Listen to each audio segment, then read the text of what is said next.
Hi, I'm Kate from Prezly, and today I'm here to talk about the biggest PR pitching mistakes. So, pitching to journalists can often feel like guesswork, right? Especially because a lot of the time, if you send a pitch and it doesn't work, they don't reply to you to tell you why it didn't work for them. And while I'm sure there are certain things that are personal preference to the writer, it turns out that there are some common mistakes that we all make when pitching journalists that stop us from getting coverage for our news. So to find out what those mistakes are, we spoke with Holly Brockwell and Kelsey Ogletree, who are two freelance feature writers working across tech, travel, and lifestyle. And we asked them what are the biggest PR pitching mistakes that you come across day to day. So in no particular order, here they are. Mistake number one, pitching a fact and not a story. And there needs to be a timely hook.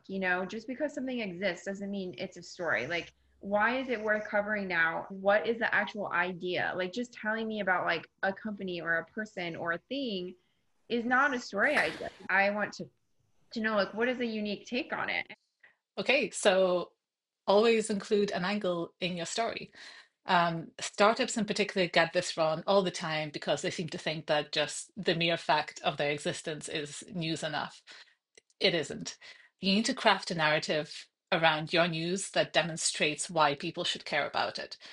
We've written some guides on how to approach doing this, and I'll link them in the description below. Okay, mistake number two, expectations around publishing timelines. Why did that happen? Why?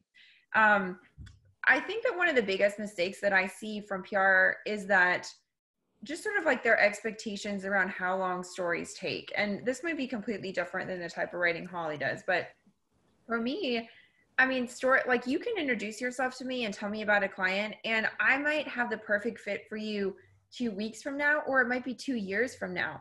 But for the most part, I really don't, unless pitches are really bad or emails are really bad, I really don't delete them. I just archive or file everything.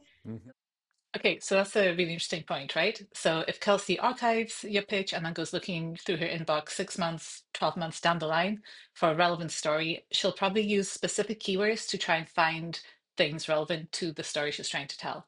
Now, if your pitch doesn't have those keywords, then she's not going to find it.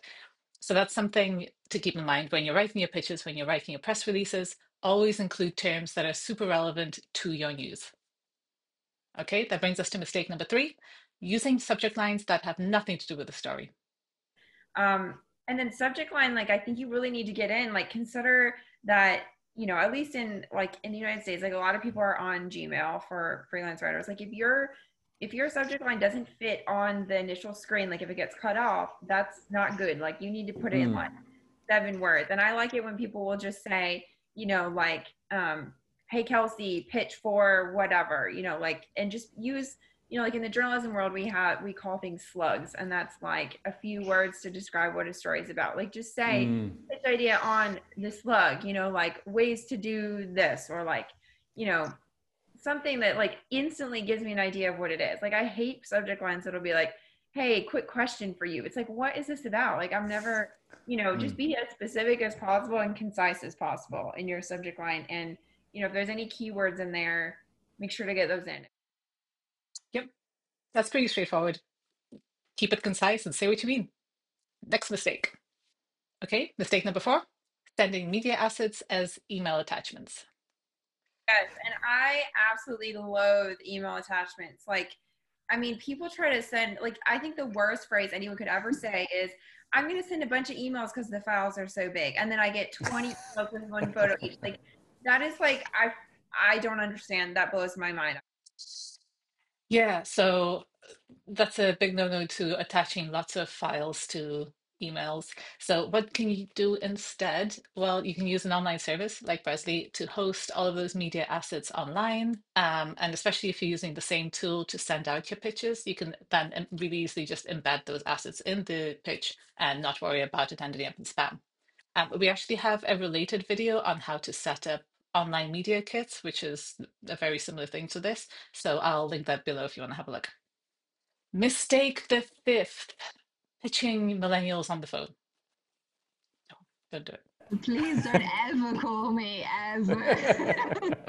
I know I'm like super millennial saying that, but I Yeah. cannot stand phone calls because interrupts your time and your Yeah. concentration. And I am very much the generation that phone calls are for emergencies. Like if something is on fire, you can ring me. Otherwise, text message, Yeah. email, much better, and I can get to it when I need to. Kelsey, you think the same about phone pitches?